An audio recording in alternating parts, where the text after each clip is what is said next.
Ya, Assalamualaikum warahmatullahi wabarakatuh. Oh sorry, agak NU ya, ini NU ya. Assalamualaikum warahmatullahi ta'ala wabarakatuh.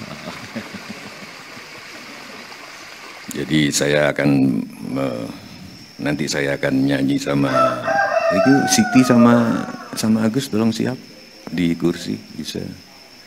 Jadi sejak pandemi ini saya lama nggak ke kampus-kampus, nggak ke pesantren-pesantren. Saya kasih tahu biasanya saya kalau ceramah di pesantren dimanapun di Jawa Timur, saya pasti nyanyi dan itu bukan bagian dari perform. Tadi Abu Marun nanya nanti perform. Saya nyanyi bagian dari ceramah saya karena orang kalau ilmunya sudah tinggi itu nggak cukup hanya dengan kata-kata gitu loh. Jadi, tapi Kiai Fuad ilmunya tinggi karena sudah membangun jalan raya yang belum tahu mau ngapain, yang bahkan sepeda motor aja nggak ada. Itu lebih dari Nabi Nuh yang membangun perahu di atas bukit. Gitu loh. Tapi Kiai Fuad jangan gede rasa dulu, masih kalah sama rakyat saya Janjukers di Jawa Timur. Iya, jadi suatu malam saya habis ceramah di Jember, saya diajak makan soto, ngomong, terus dia minta saya bikinkan mas kawin untuk istrinya. Puisi, saya bikin puisi di tempat soto itu. Habis puisi saya serahkan, terus kamu nikahnya kapan? Namanya Zainal. Dia datang waktu saya mantu. Belum ya, lu kok belum tahu? Ya belum tunangan. Kamu tunangan nggak ada? Belum. Pacar? Belum. Jadi pacar juga nggak ada, tapi sudah minta mas kawin. Berarti lebih hebat dari Kiai Fuad yang bikin jalan dulu, gitu, maksudnya gitu. Jadi maksud saya Kiai Fuad itu jangan bangga dulu, masih kalah sama rakyat saya. Itu minta mas kawin belum tahu istrinya siapa. Itu jauh berpikir ke depan. Tapi saya salut lagi sekali tepuk tangan untuk Kiai Fuad. Jadi saya ketika Kiai Fuad tadi bilang disebut miring-miring, gelok-gelok gitu, saya teringat Kiai. Jadi muridnya Cak Nun dibikin pondok pesantren di daerah Jogja, di pantai Jogja itu apa namanya? Di Parangtritis dekat situ, Kiai Mujamil. Muridnya Cak Nun, berarti kalau ke saya hitungannya cucu murid saya kan, Cak Nun murid saya kan gitu. Kata-kata aja nempel Buya ke saya, Buya Sakur. Jangan Kang Maman, jangan kamu mengaku umat Kanjeng Nabi kalau kamu nggak dijuluki Majnun. Itu nempel kalau kamu nggak dijulukin gila. Karena Nabi sendiri dijulukin Majnun, tolong dicek gitu loh. Karena kalau saya pikir-pikir orang yang punya cita-cita pasti dianggap gila. Nah kebanyakan anak sekarang takut dianggap gila. Saya tiap hari latihan vokal dulu itu mungkin hampir 6 jam. Teriak-teriak di gedung sate, di depan gedung sate malam-malam.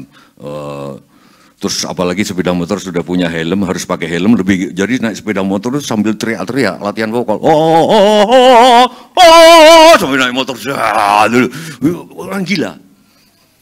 Jadi jangan kamu mengaku, ini nempel banget, tolong nanti kalau salah dikoreksi Kiai Muzamil. Jangan mengaku umatku, umat Nabi, kalau tidak dianggap gila, Majnun di bidangnya, di bidang politik atau apa, karena mikir ke depan.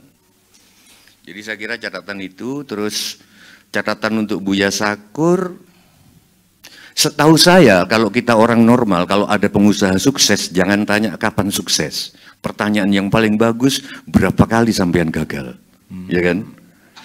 Iya, kalau ketemu pengusaha sukses, jangan tanya bagaimana Anda sukses mulai dari berapa kali sampean gagal. Teman saya, Kang tadi, Kang Maman nyebut Bitcoin, dia bergerak di bisnis digital untuk mendanai UMKM.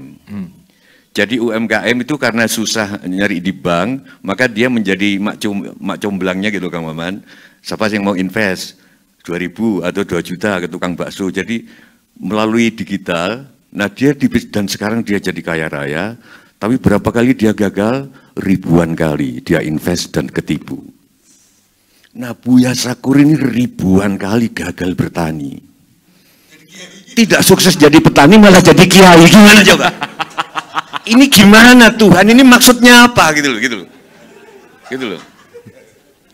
Saya berkali-kali dulu tuh nawar orang untuk baca puisi.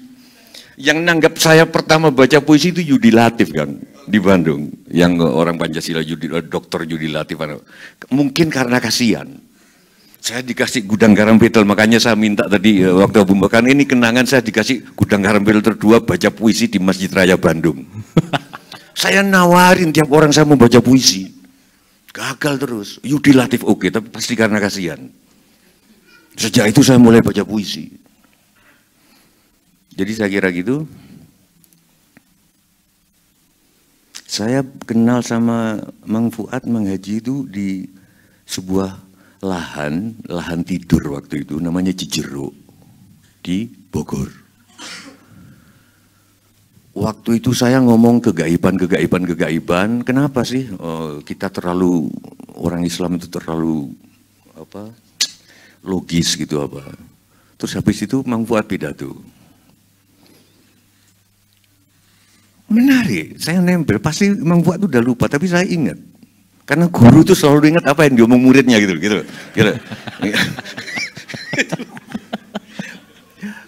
Kiai Fuad ngendiko gini begini. Ya jangan ngaku orang Islam, rukun iman itu yang salah satunya percaya kepada hal gaib. Nah terus beliau mengatakan juga, waktu itu yang pemilik lahan tidur itu pengen mendirikan pesantren. Kiai Fuad bilang, kalau keinginan itu sudah disampaikan dan didoakan oleh 40-an lebih yang hadir, waktu itu memang lebih, akan kejadian. Itu kira-kira 2 atau 5 tahunan yang lalu. Dan sekarang alhamdulillah di tempat itu telah berdiri pesantren namanya Siti Dumila. Saya termasuk yang ngasuh di situ, nanti saya ngajari gamelan karena saya nggak bisa ngaji. Nah saya, tolong ambilin gitar, Abu Umar, kamu kan masih muda jadi boleh aku suruh-suruh gitu. Mas Agus bisa dicoba gitarnya. Itu mic-nya satu-satu aja, Agus sama, bisa nggak mic-nya masih banyak.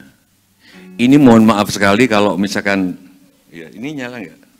Jadi saya itu biasanya Pak Fuad kalau ke pesantren atau apa, saya datang H-1 untuk melatih paduan suara di tempat itu. Nah kenapa kok ini baru saya minta jam 1 siang tadi, dadakan. Kenapa? Karena saya sudah lama nggak ceramah, nganggur pandemi ini. Terus dikasih job sama Mang Fuad. Gimana? Tuhan kalau guru kan kurang ajar banget kan gitu. Yang ngasih job itu teman sendiri. Biasanya kan lewat manajer saya. Kalau lewat manajer kan segini gitu loh. Gitu loh.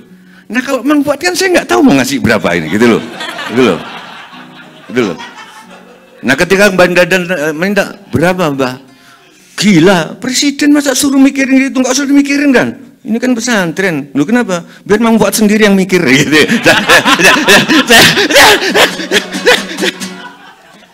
Gusti Allah cara bikin rezeki nanti hubungannya sama ketahanan pangan. Pas ngobrol bertiga sama Kang Maman, sama Buya Sakur, saya ngomong, saya itu dikasih DP untuk pentas di tempat beliau ini. DP, gitu loh. Bayangin coba. Makanya saya sering bilang, dan ini yang bahkan Gus Mus sangat sering mengutip, bahwa menghina Tuhan tidak usah sampai nginjak-nginjak Al-Quran, itu menghina yang paling cemen. Nggak usah main-mainin nama nabinya, itu menghina Tuhan yang paling cemen. Tapi besok kamu khawatir nggak bisa makan, kamu sudah menghina Tuhan. Itu menghina Tuhan yang paling dalam, tapi karena politisi itu cetek, sorry, mungkin bukan pemahaman, yang di penjara itu yang injak-injak kitab suci. Kalau aku jadi presiden, oh ya sekarang udah, tapi maksudnya jadi presiden beneran, nggak aku penjara, kenapa? Itu menghinaan tingkat rendah. Yang dimasukin penjara, yang besok khawatir nggak bisa makan. Karena itu menghina sehina-hinanya Gusti Allah, yang katanya sudah menjanjikan rezeki buat kita.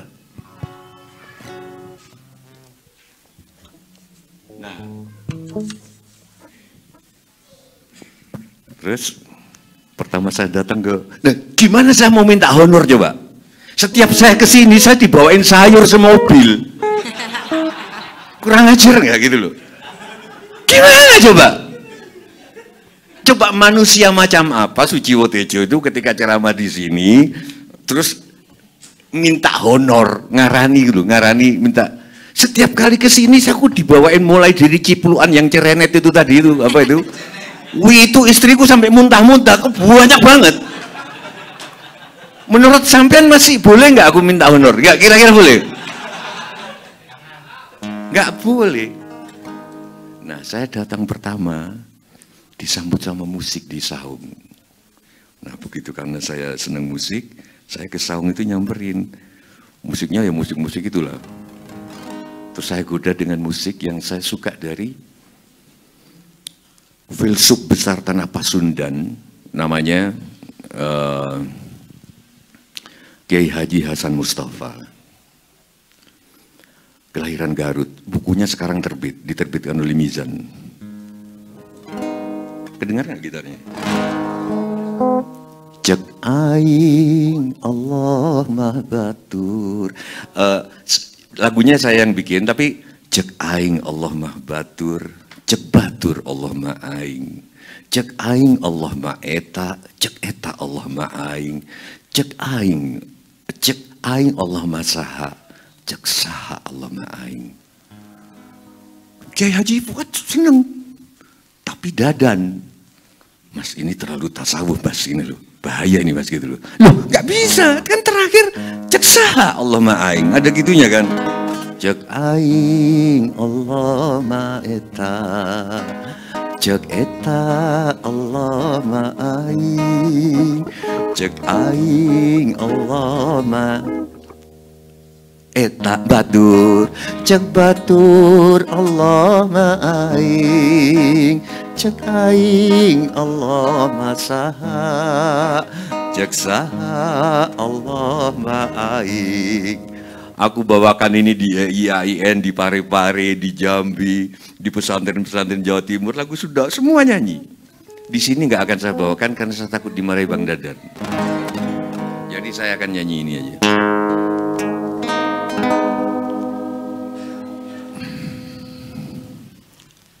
Saya tertarik tadi ketika Mang Fuad ngomong ngasih makan tikus dan lain-lain. Saya usul suatu hari pesantren Al-Ittifaq ini ngundang Tri Utami. Dia ngerti doa-doa tanah Sunda, mulai dari Ciamis, doa-doa asli orang Sunda ketika panen dan ketika tanam, Kang Maman. Jadi ketika tanam, doa orang dulu itu, orang Sunda wiwitan itu, bukan ya Tuhan, tumbuhkanlah padi ini setelah membakar dupa dan kemenyan itu, jauhkanlah dari hama. Ternyata enggak. Coba suatu hari undang Tri Utami deh sama Irawan. Doanya ternyata ya Tuhan di bahasa Indonesianya, aku mau tanam padi, kalau ular mau makan monggo. Orang mau makan monggo tapi tolong kami bagiin. Ternyata katanya tanahnya subur tanpa perlu pestisida. Saya akan membawakan lagu dari kakaknya R.A. Kartini, yaitu KRM Sosro Kartono. Nasibnya laki-laki ya, selalu perempuan yang lebih terkenal. Dan perempuan selalu benar. Nggak curhat gitu loh. Wong kalau ditanya siapa yang paling masuk surga di antara 5 orang ini, aku bilang kayaknya saya. Kenapa? Aku kalau dimarah istri diem aja. Ya, gitu.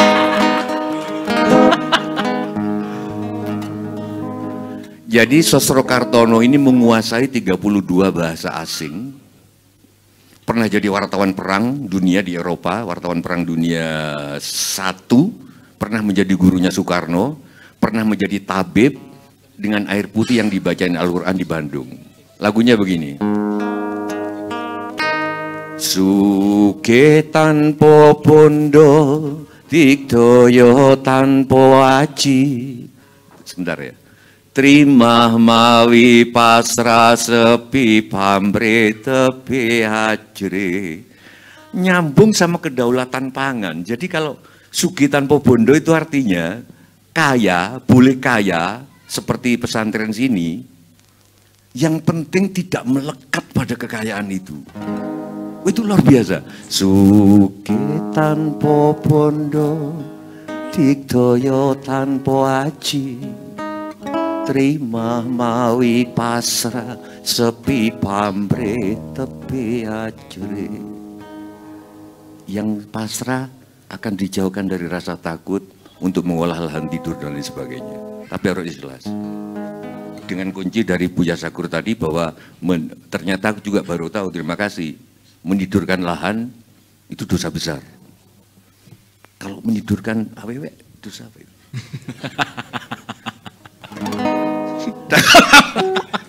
Dan terakhir, langgeng tanpa susah. Kalau susah tidak terlalu, tanpa seneng. Kalau seneng tidak terlalu, anteng manteng, sugeng jeneng. Sekarang saya akan dibantu oleh Siti. Terlalu keras mas gitaranmu, mas. Gitarannya tipis aja. Sama Agus, dibahasa Sundakan oleh Bang Dadan sama Bang Haji. 3, 4, 3, 4. Benghar tanpa harta, digdaya tanpa mantra, nampi kali ikhlas sepi pamrih tepi ajri. Benghar tanpa harta, digdaya tanpa mantra, nampi kali ikhlas sepi pamrih tepi ajri. Langgeng tanpa susah, tanpa senang, anteng manteng, tenang ludah. Langgeng tanpa susah, tanpa senang, anteng manteng, tenang ludah. Mohon Al-Fatihah buat Sosro Kartono. Saya cuma bikin syairnya. Sekarang kita nyanyi bareng-bareng, terus habis itu kita diskusi. Saya kasih tahu 2 baris. Yuk kita nyanyi bareng. Benghar tanpa harta, digdaya tanpa mantra. Coba 3, 4. Benghar tanpa harta, digdaya tanpa mantra, Terus nampi kali ikhlas sepi pamrih tepi ajri. nampi kali ikhlas sepi nampi kali ikhlas sepi pamrih tebi ajri. 3, 4. Mohon izin Pak Kiai untuk mereka nyanyi.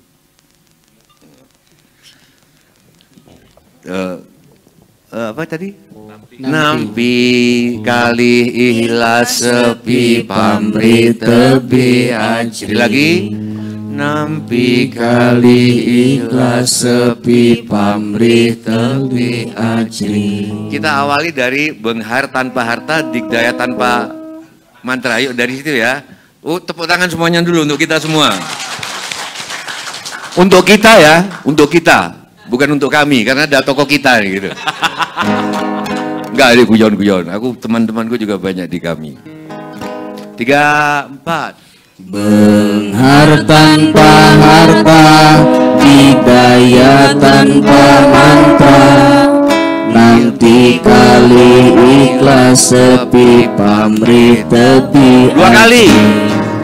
Benghar tanpa harta, digdaya tanpa mantra, nampi kali ikhlas sepi pamrih tepi ajri.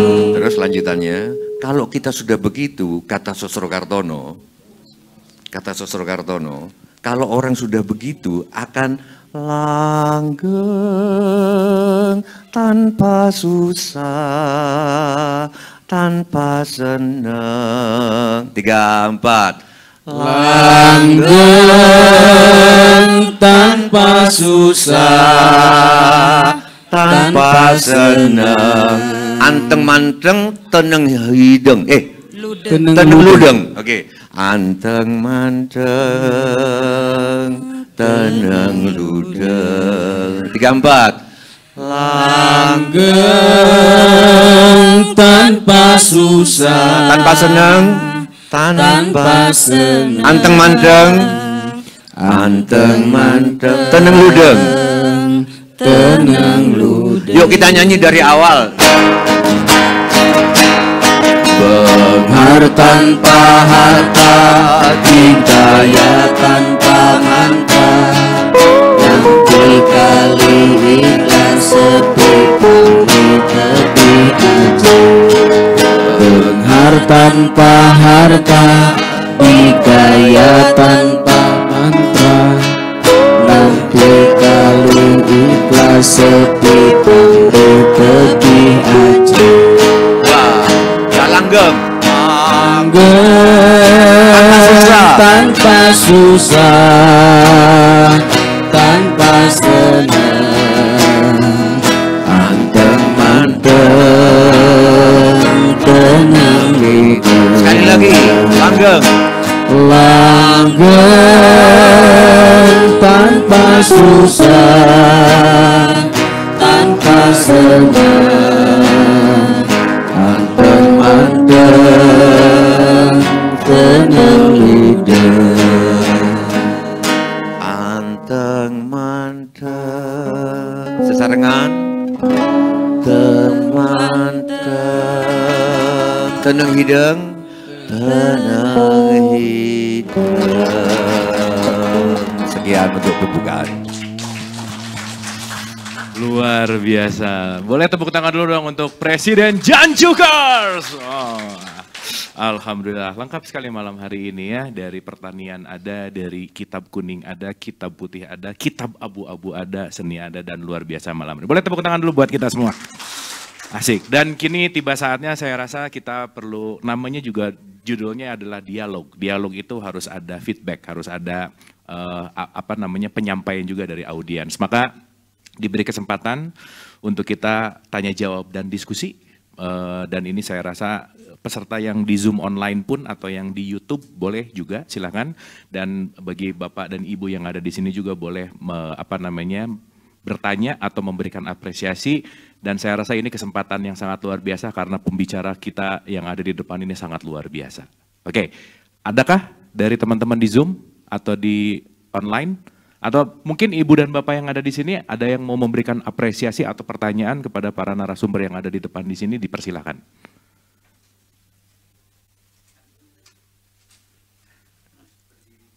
Iya, nanti boleh berdiri di sini kalau mau bertanya. Silakan. Habib Cinta, oh oke. Nah ini sahabat kita semua nih ya, Habib Cinta nih, Syekh Al-Kaf. Oke, boleh langsung terhubung dengan Habib Cinta. Silakan Bib. Boleh di-unmute. Halo, Bib?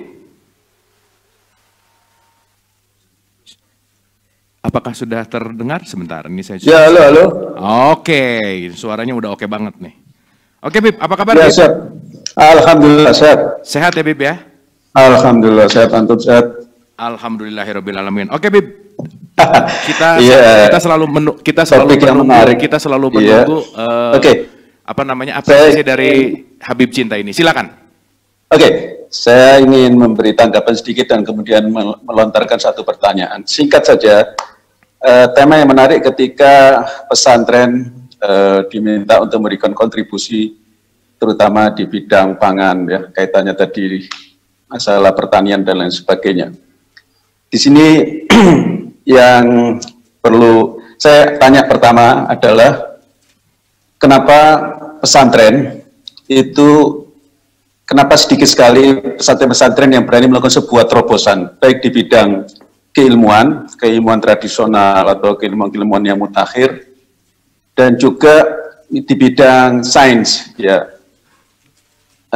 Masih ada dikotomi antara pengetahuan keislaman dengan pengetahuan di luar yang dianggap tidak islami.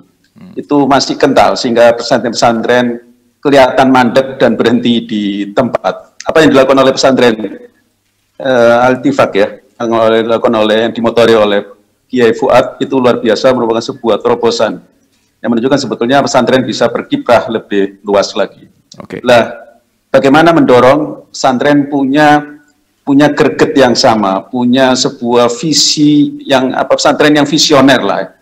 Kenapa kiai-kiai sedikit sekali kiai-kiai yang punya jangkauan itu tadi mampu mempunyai pandangan yang visioner ya, pandangan yang jauh. Kenapa itu alasannya? Kenapa saya ingin dengar dari berbagai narasumber yang di sini. Artinya kenapa reformasi di bidang pesantren baik di bidang kurikulum itu dan hal-hal yang lain itu sedikit sekali. Itu saya ingin dengar dari yang lain-lain. Yang kedua, tanggapan saya bahwa ada satu ayat Al-Quran yang menarik, yaitu ayat, kalau nggak salah dalam surat Al-Abasa itu, فَلْيَنْظُرِ الْإِنْسَانِ إِلَى طَعَامِهِ.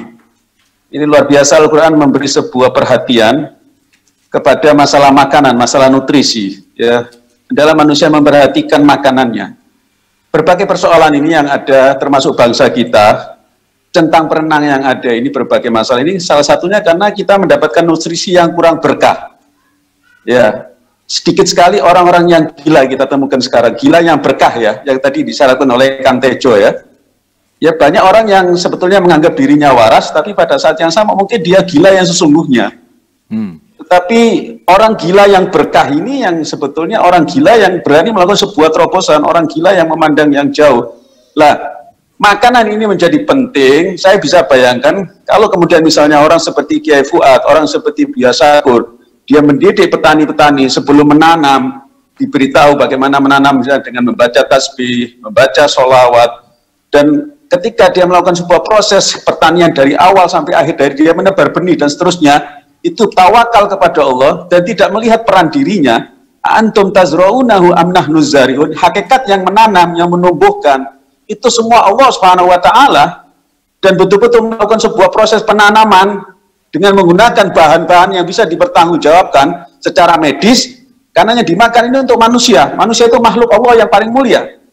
Kalau dilakukan dengan semangat tauhid seperti ini, maka makanan yang diminum, makanan yang kita makan, ya, padi yang kita makan akan berkah kalau dengan proses seperti ini, dan itu berpengaruh dalam kecerdasan kita, dalam ibadah kita. Saya yakin bahwa selama ini kita tidak khusyuk dalam ibadah, itu karena mungkin makanan kita, asupan yang kita terima ini kurang sehat, ditanam dengan orang-orang yang kurang bertauhid barangkali. Nah, saya minta tanggapan dari kepada teman-teman. Itu saja, luar biasa acaranya. Semangat terus, salam saya dari jauh, terutama buat narasumber dan Kang Abu Marlu. Sukses, terima kasih. Thank you, Bib. Boleh tepuk tangan untuk Syekh Al-Kaf, luar biasa. Baik, karena mungkin ini sambil menunggu pertanyaan berikutnya, mungkin kita langsung respon. Jadi mungkin kalau saya tangkap tadi ada 2 poin penting. Kenapa pesantren itu sulit melakukan terobosan sedikit menuju science gitu misalkan, karena masih ada dikotomi antara keilmuan umum dan keislaman. Dan mungkin tadi bagaimana menumbuhkan kesadaran menanam nutrisi dengan kesadaran tauhid. Mungkin yang pertama mohon direspon oleh Kiai Haji Fuad Afandi. Mangga Bapak. Maaf tim, ini mic-nya habis baterai, sorry. Boleh ditukar dulu. Pakai ini. Ya. Ya.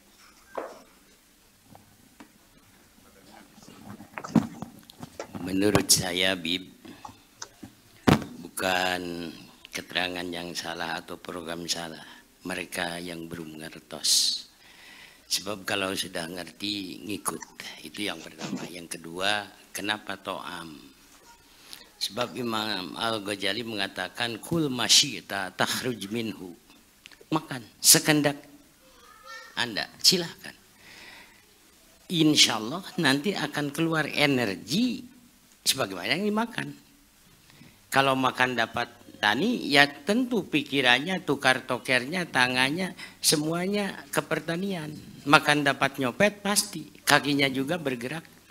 Tukar toker karena copetan gitu istilahnya, makanya to'am dulu. Nggak, sebab to'am itu akan mengeluarkan energi. Tuh. Kalau makannya hasil penjualan lagu, ya ke sana saja, kemana-mana datang kali tipak, lagu yang diutamakan. Ya, karena energi yang dimakan. Menggerakkan kakinya, itu ya.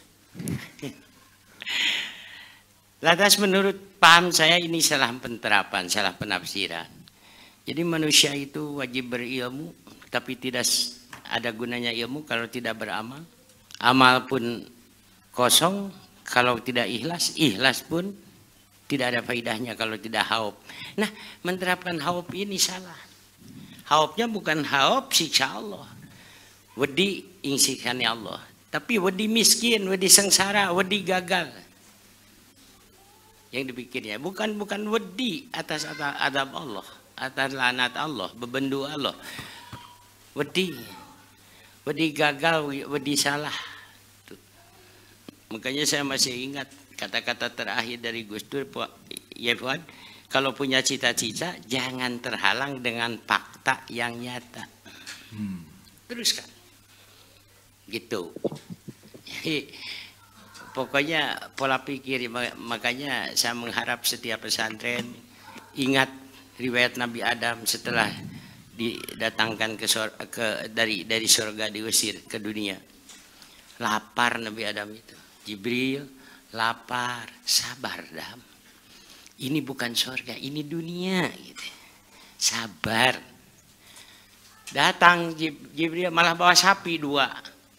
Jibril mau makan, ngerti saya juga. Makanya pegang nih sapi, bolak-balik sampai luluh itu bumi.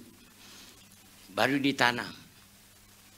Jibril datang bawa nampan. Nah, ini namanya padi, ini jagung, ini gandum. Oh, tabur. Kapan makannya? Sebentar saja. Ini bukan surga. Nah, ini penerapan ini malah kena sama pesantren-pesantren maunya simsalabin. Jelas. Ini nggak bisa, ini dunia bukan surga. Kalau nanti udah masuk surga, ingat daging burung udah matang bukan burungnya. Sekarang lapar, dibawain sapi, dibawain nampan, bibit-bibitan. Harus ada proses. Itu jengkelan mengajukan proposal, padahal proposal udah di DPR udah numpuk, belum kebaca semua juga. Ini malah marah-marah, ini kesalahan kita. Tidak ada kesabaran, tidak sadar bahwa ini dunia. Harus melalui proses segala sesuatu juga. Jadi saya malah tahu hijrah, pindah dari kebiasaan, mengganti ke kebiasaan itu harus jeda waktu 4 tahun, nggak bisa. Saya tulis kebiasaan petani di sini begini. Saya rubah supaya meninggalkan kebiasaan itu. Ditanamkan rasa kasih sayang dari mulai nanam sampai mupuk, ngobat sampai tidak ada uang untuk jajan anak-anak karena dipakai ngasihani tanaman. Kenapa? Wis panen malah ditaruh di karung, ditindih sampai pasar. Jadi apa kira-kira tanaman? Nah, mau merubah gitu saja 4 tahun lamanya. Balik lagi. Makanya di sini peran pesantren sabar. Insya Allah al-qasda tablugu. Bukan program kita yang salah. Mereka belum ngertos. Itu yang kedua. Yang ketiga, disinilah akan kelihatan mahalnya hidayah. Makanya kita bersyukur, alhamdulillah. Laisa 'alaika hudahum walakinnallaha yahdi may yasha. Innaka la tahdi man ahbabta walakinnallaha yahdi may yasha. Kalau wis teko pertolongan Allah, hidayah dari Allah, Masya Allah. Mahal ini. Jangankan kepada Fuad, nggak ada apa-apanya. Kepada beliau, Nabi Agung, paling mulia, dunia dan akhirat. Innaka la tahdi. Kau Muhammad tidak ada kewenangan untuk memberikan hidayah. Nah, kalau sadar ke sana, insya Allah. Lambat laun, insya Allah. Dan salah pengertiannya mana? Malah lama saya dikatakan tuh, Mas Tejo, jangan nyantren kali tipak, kiainya hubudunya.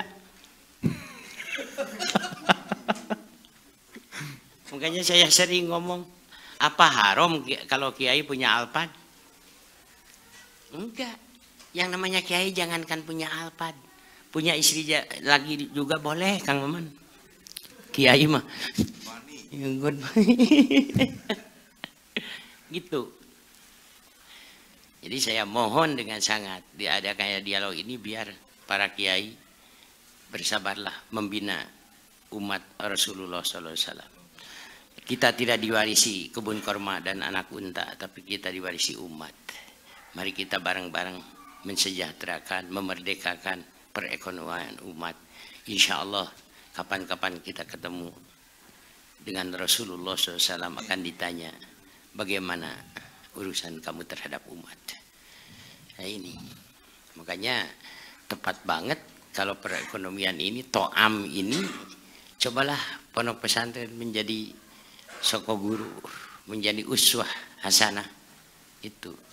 Makanya Habib Cinta pasti kaget, kenapa orang-orang ini sulit diatur. Itu. Lihat makannya apa. Sebab dari makanan itu kata Imam Al-Ghazali akan mengeluarkan energi. Itu. Mudah-mudahan energi yang dikeluarkan oleh anggota kita ini ke arah yang benar di mata Allah Subhanahu wa taala. Begitulah. Baik, boleh tepuk tangan dulu dong. Ini luar biasa sekali ya. Dan saya rasa perlu dilengkapi oleh Buya Syakur. Mangga Buya. Untuk bisa dilengkapi. Ya. Saya dari sejak awal sudah mengatakan bahwa yang wajib beragama itu hanya manusia. Nggak ada ilmu beragama itu. Termasuk negara juga nggak wajib beragama kok. Yang wajib beragama manusia. Ya, manusia yang melolanya orang Islam, negara mah tidak beragama. Sebab nggak ada negara masuk neraka. Jadi artinya perlu kita waspadai bahwa yang dimaksud dengan ilmu-ilmu agama itu adalah ilmu-ilmu pengetahuan yang dikaji, yang diteliti, yang dieksperimenkan oleh orang-orang yang beragama Islam. Itu namanya peradaban Islam, bukan ilmu agama. Saya kira kalau Imam Ghazali masih hidup, akan saya datangi rumahnya, mempertanggungjawabkan kitabnya Ihya Ulumuddin, menghidupkan ilmu-ilmu agama. Dari situ anggap dikiranya ada ilmu agama, ilmu umum. Ilmu ya nggak ada agama, nggak ada umum. Coba kita kembali kepada sabda Rasulullah Sallallahu Alaihi Wasallam. Talabul ilmi faridatun ala kulli muslimin wa muslimatin minal mahdi ilal lahdi. Karena Nabi menyuruh sahabatnya mencari ilmu, ya kan begitu? Saya mau nanya, waktu Nabi ngomong begitu, sudah ada ilmu tafsir belum? Sudah ada ilmu Quran belum? Belum. Sudah ada ilmu tajwid enggak? Belum. Belum. Sudah ada qiraatus sabah belum? Sudah ada fikih belum? Sudah ada usul fikih belum? Sudah ada qawaid fikih belum? Belum ada. Jadi Nabi nyuruh sahabatnya itu tidak mungkin mencari ilmu yang belum ada ilmunya. Yang dicari yang sudah ada, ilmu pertanian, ilmu bikin kapal, ilmu bikin senjata, dan sebagainya. Itu yang dipelajari. Makanya para sahabat itu ya, orang-orang Arab setelah mendengar perintah Rasul untuk belajar, ya mereka pergi pesantren. Pesantren kemana? Ke Mesir, belajar bikin kertas, ke Yunani, belajar filsafat. Nggak ada para sahabat yang datang ke pesantren Al-Ittifaq tuh. Belum ada waktu itu. Nggak ada sahabat Nabi yang belajar cadang pinggan. Belum ada pesantren. Sekolah juga belum ada. Nabi nggak sekolah kok. Jadi hendaknya kita pahami bahwa ilmu itu satu kesatuan. Ilmu itu adalah produk manusia, hasil bereksperimen atau berupa hipotesa-hipotesa yang sifatnya hanya menyusun premis-premis lalu konklusi. Dan itu yang semacam itu namanya paradigma-paradigma yang non-eksperimentalis.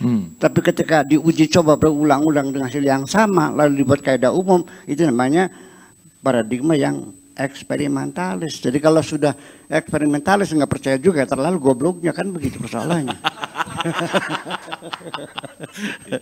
Nah jadi mungkin saya setuju kalau ada ilmu dunia, ilmu akhirat. Tetapi bukan sifat ilmunya, tapi motivasi orang itu mencari ilmu. Ilmu apapun kalau digunakan untuk mencari akhirat ya ilmu akhirat. Kalau ilmunya mencari dunia, apapun ilmunya ya namanya ilmu dunia. Seorang mubalik ketika dipanggil ceramah dia minta DP. 5 juta. Nanti setelah ceramah dilunasi 10 juta, pasang tarif. Sekalipun bunyinya qola ta'ala, karena ada tarifnya, itu namanya ilmu saya dunia. Saya nggak pasang tarif. Oh, nah, iya. Jadi kalau ilmu akhirat mah nggak pasang tarif. Nah, bagaimana sih saya mengajak teman-teman kalau dipanggil ceramah jangan pasang tarif. Saat di Berena, ya saya sering dapat amplop isinya amplop kosong kok. Atau dapat KTP kadang-kadang karena tip panitia itu gugup ngambil amplop yang kosong. Nah, jadi sekalipun yang menyampaikannya qala ta'ala qala Rasulullah ketika pasang tarif ya ilmu dunia. Tetapi seorang dokter, satu dokter saya menyaksikan sendiri namanya Dokter Idris di Jatibarang. Setiap saya datang kalau nanya berapa dok, nggak usah ini obatnya. Saya pikir dia menghargai saya karena kiai digratisin obatnya. Ternyata tidak.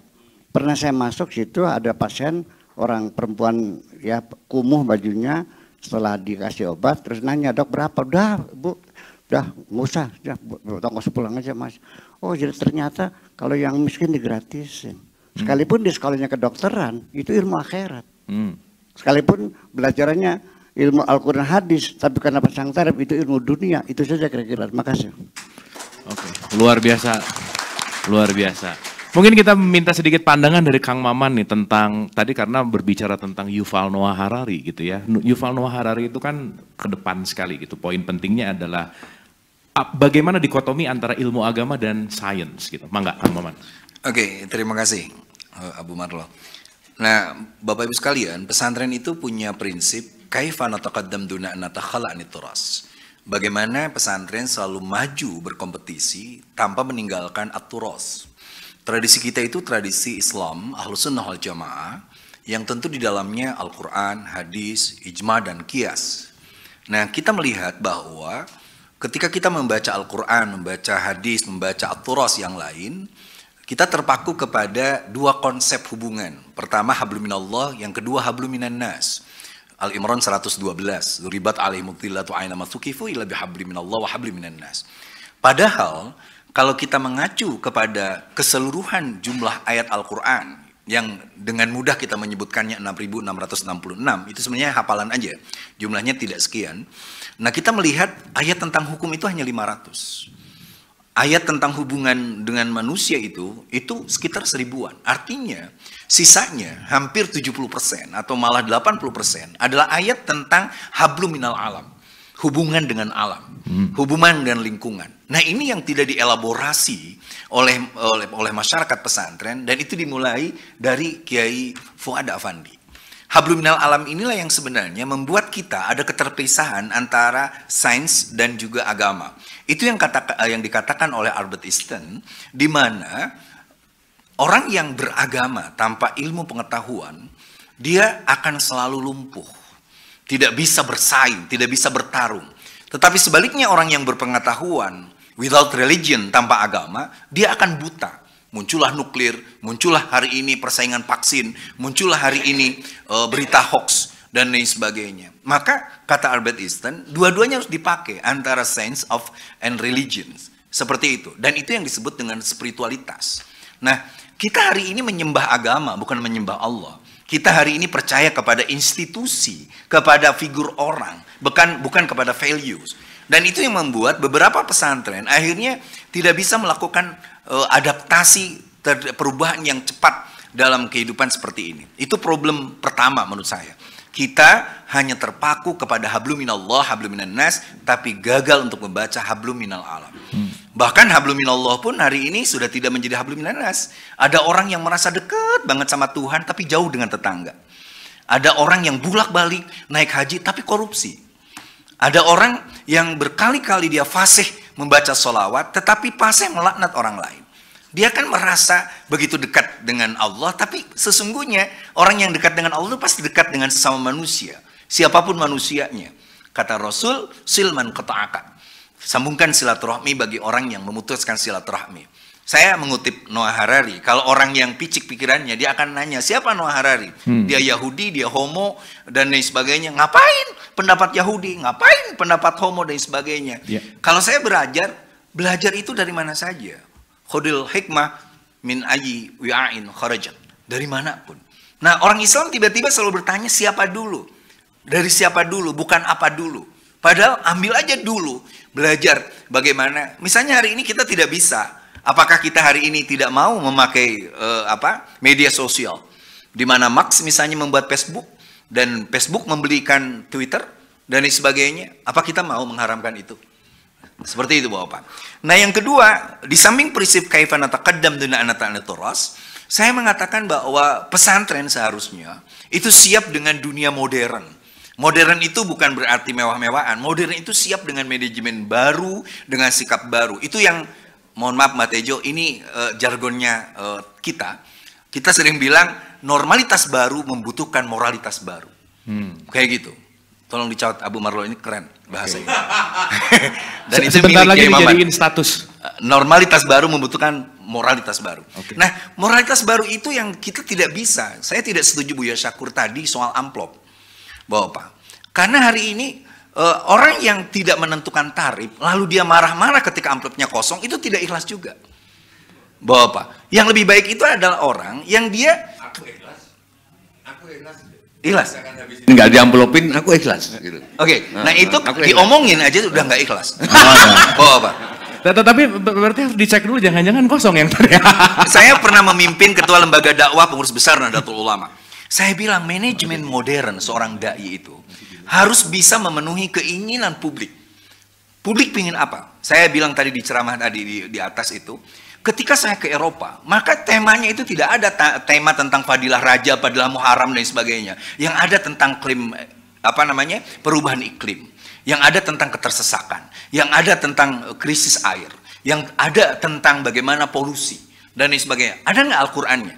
Maka belajarlah saya dari Buya Syakur tentang itu semua. Yang kedua, ketika saya ditawari, Kemaman kalau Anda ke luar negeri berapa? Saya cek berapa harga tiket, berapa saya di hotel, dan sebagainya. Setelah itu saya ikhlas banget. Ini dalam keadaan kita mobil sudah perlu bensin, tiba-tiba ban sudah tipis.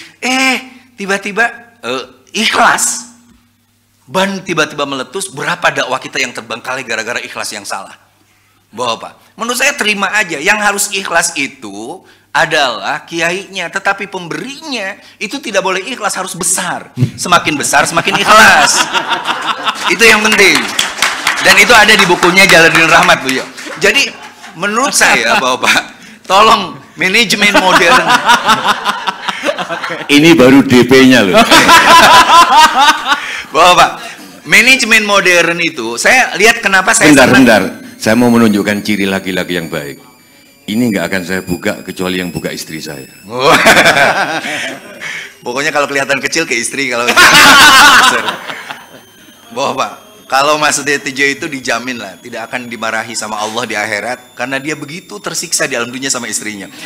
Nah, yang terakhir, kenapa saya senang kepada Yai Fuad di sini, kepada Buya Syakur? Buya itu memberikan kita alternatif pemikiran yang moderat, yang visioner, yang betul-betul membuka wawasan. Saya tulis di status Facebook saya hari ini. Satu. Yang kedua, Kiai Fuad itu kalau ngomong agama, itu bukan ngomong soal berkah, tapi ngomong, iya sayur, ngarah jadi grade hiji, maka cara ngelola kudu modern, petanina kudu diberi harga nu cukup. Sehingga kontinuitas dan kualitas, itu yang jaminan, itu manajemen modern. Jangan ngomong ikhlas dan barokah kalau kita tidak berkualitas. Tunjukkan kualitasmu, maka kualitas itu akan menentukan hargamu. Oke. Terima kasih. Oke.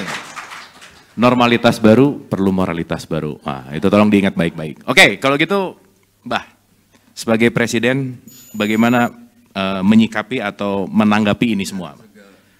Tes Ya, ke Bang Haji. Jadi ngubah kebiasaan 4 tahun, luar biasa. Saya sekarang umur 58 tahun dan baru tahu bahwa cara gosok gigi saya salah itu baru 10 tahun yang lalu. Ketika dikasih tahu Bu dokter. Aku kalau dikasih tahu perempuan pasti nurut. Gitu. Jadi selama ini saya nggak 45 derajat. Itu tegak lurus. si sikat gigi ini. Yang benar 40 derajat, dan yang betul itu bukan sek-sek ini, tapi seret disekrok gitu loh. Seret. Gitu. Pertanyaan besar saya untuk Mang Fuad, kalau masih ada dialog nanti, dan untuk kebiasaan-kebiasaan yang lain, di politik, di lalu lintas, bagaimana kebiasaan itu akan kita ubah kalau orang itu nggak sadar pada kebiasaannya. Namanya kebiasaan itu nggak sadar. Orang kalau mau matiin mobil, saya baru 3 tahun yang lalu matiin mobil tanpa gas dulu. Karena dari kecil biasa baru matiin. Ternyata itu malah bikin kotor ke karburator. Yang ngasih tahu anak mesin. Untung kalau saya sadar bahwa kalau saya nggak sadar, enggak saya nggak gitu, kalau matiin nggak gitu, kayak perempuan kalau dikasih tahu kan gitu kan, enggak gitu. Pokoknya, oh ya, mumpung saya ingat, ini Gusmus pernah ngasih tahu ke saya, ini salahin, murid saya itu. Muridnya ada berapa, Mbak? Ada 2. Ada 2. Boleh disebutin? Cak Nun sama Gusmus. Oke. Jadi kalau Mang Fuad muridnya banyak gini, itu aku kagum. Karena murid saya cuma 2, Cak Nun sama Gusmus. Nanti menyusul Buya Sakur.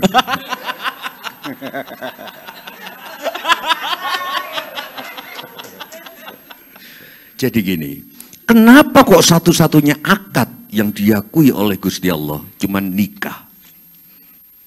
Itu gini, aku bener. Berkomitmen dalam bernegara, ya nggak sampai dicatat Gusti Allah.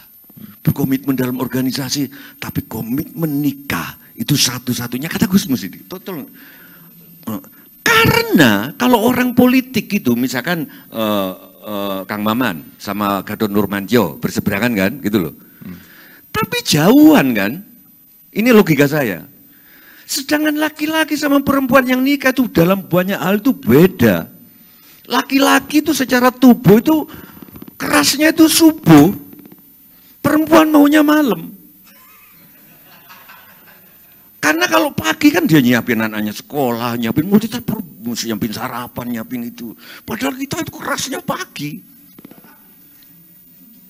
Jadi perbedaan konflik historis yang paling gede dalam sejarah itu bukan antara komunis dan kapitalis, enggak. Tapi antara laki-laki kerasnya pagi, perempuan maunya malam. Nah, balik lagi. Nah, bayangkan suami istri selalu beda dalam banyak hal, tapi harus satu ranjang. Wah, itu iya juga ya. Karena itu kenapa kok amplop saya nggak aku buka kecuali yang buka istriku. Mungkin karena tipis gitu loh. Nah, saya balik lagi, bagaimana kita akan mengubah kebiasaan? Biasanya orang yang apa ya? Aku itu wallahi ini supaya kelihatan Islam ya, wallahi gitu ya. Oke. Kalau bibir kering, dulu suka tak jilat-jilat supaya basah. Baru 7 atau 10 tahunan yang lalu dikasih tahu dokter bahwa itu akan memperkering bibir. Kalau bibir kering dikasih dolesin pisang. Kita nggak sadar. Nah, untungnya ini soal pertanian ini bagaimana kalau banyak hal kita nggak sadar loh. Bahwa kebiasaan itu buruk. Bagaimana Kang Maman atau Buya Sakur nanti mau mengubah itu? Saya kira itu komentar saya. Terus kalau Kak Buya Sakur tadi saya setuju, nggak ada lah, jangan bikin dikotomi lagi, minimal mulai dari pesantren Ittifaq ini, ilmu agama sama semua ilmu ya agama, kedokteran ya ilmu agama. Saya jelek-jelek ini pernah ke Al-Azhar di Mesir itu, anak-anak dokter mau dia ekonomi, kalau dokter harus hafal Al-Quran. Kalau S1 berapa gitu, sekian juz, pernah ke Al-Azhar itu. Dan gimana coba, ini HP saya kenapa ini? Bentar ya. Saya mau ngasih contoh. Bentar, ini kok jadi macet gini HP saya?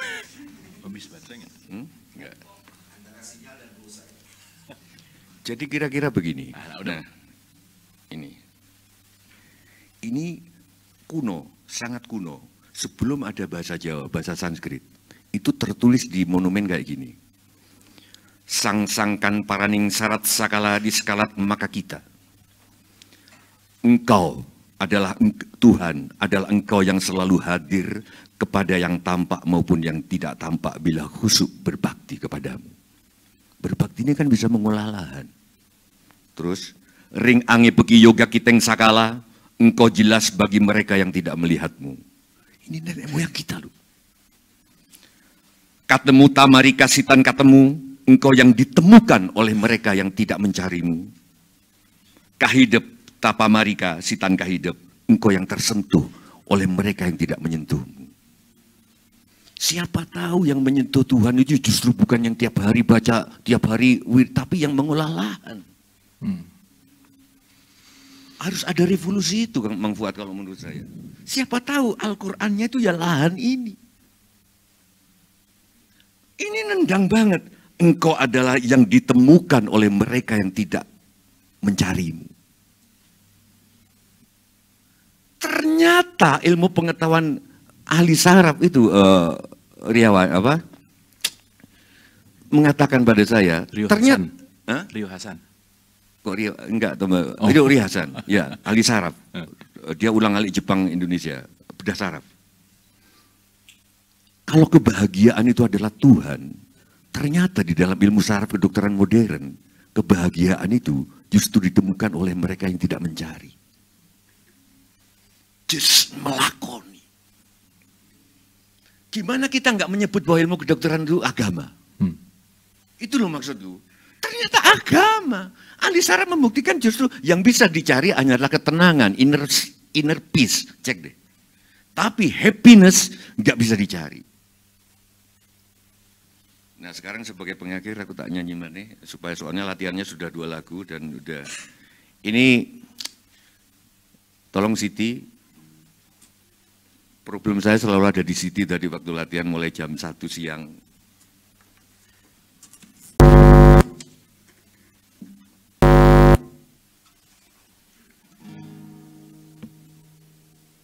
Lagu ini aslinya bahasa Jawa dan tes, saya akan nyanyi bahasa Jawa, nanti referennya bahasa Sunda yang disundakan oleh Mang Haji. Menurut Mang Haji bahasa Sunda lebih bagus dari bahasa Jawa. Ya udah terserah lah gitu.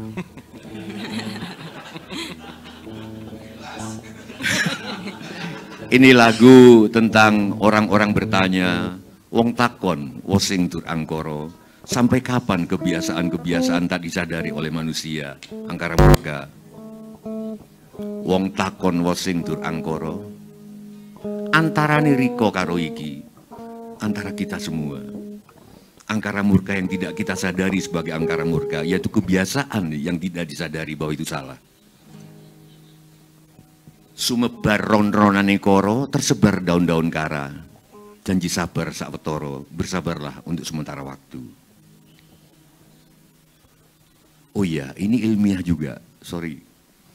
Saya itu sudah lama mikir kesalahan pendidikan kita. Bahwa rajin pangkal pandai, hemat pangkal kaya. Saya nggak percaya ini udah lama sejak SMP, serius. Banyak teman saya yang hemat nggak kaya. Banyak orang yang rajin nggak pinter juga. Saya termasuk orang yang sering bolos waktu SMA. Serius. Tapi setiap kali ujian, bukan hanya mau sombong, kata Kang Maman sombong boleh untuk sekali-sekali. Setiap kali masa ujian, ibu saya masak banyak karena anak-anak pasti nginep di rumah untuk belajar matematika, kimia, kesehatan. Padahal aku jarang masuk. Terus aku ngomong, gitu loh, ngomong bebas bahwa rajin tidak pangkal kaya. Yang membuat kaya kamu adalah Tuhan. Sedangkan rajin cuma usaha.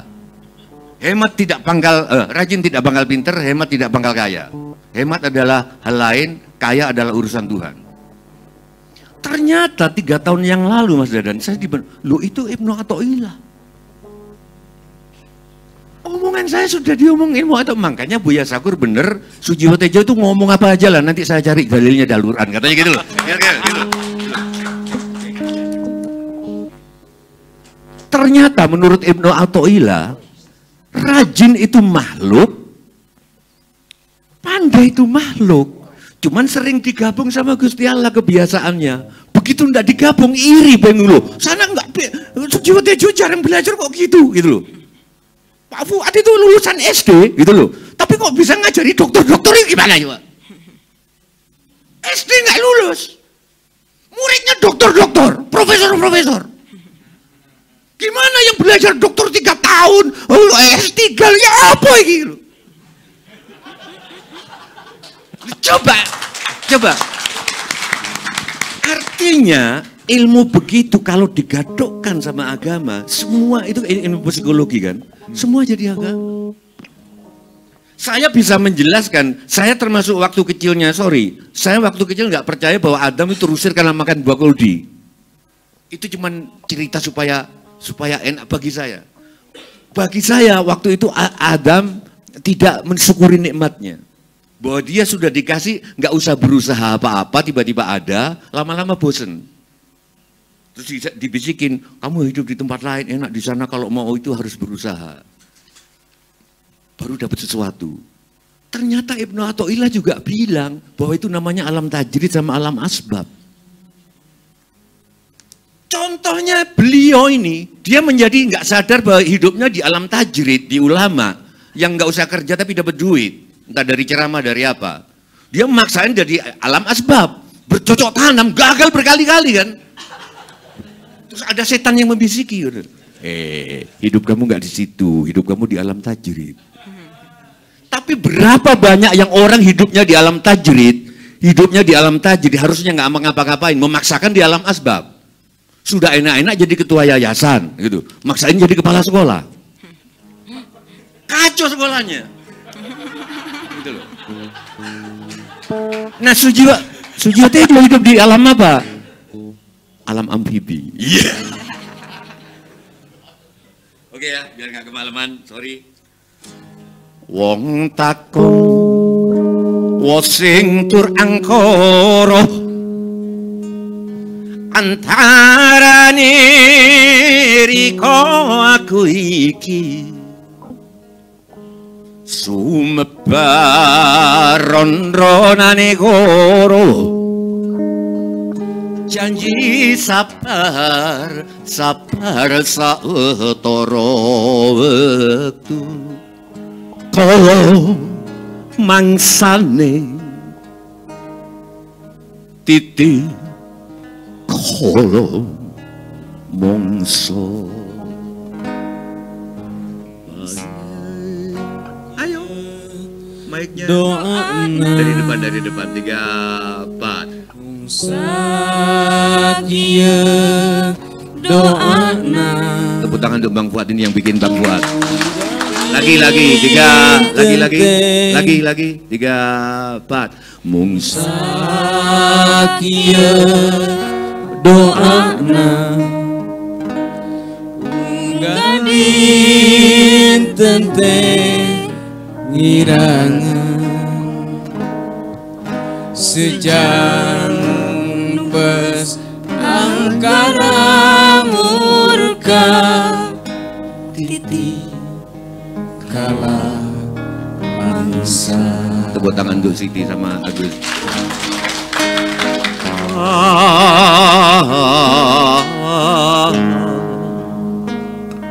Ya ayyatuhan nafsul mutmainnah irji'i ila rabbiki radiyatan mardiyah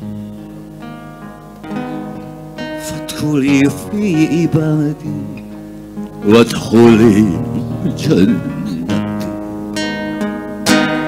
Wong takon wosing tur angkara antarane riko aku iki sumebar ronane koro janji sabar sautara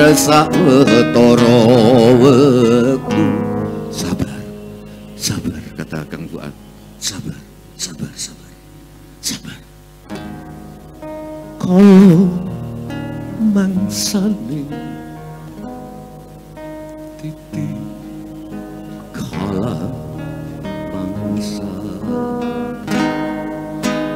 sakia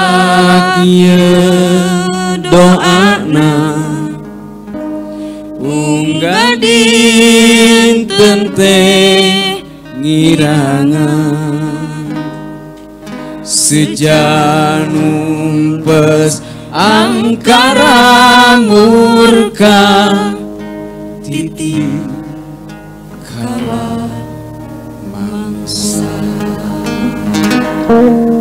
titi kala mangsa.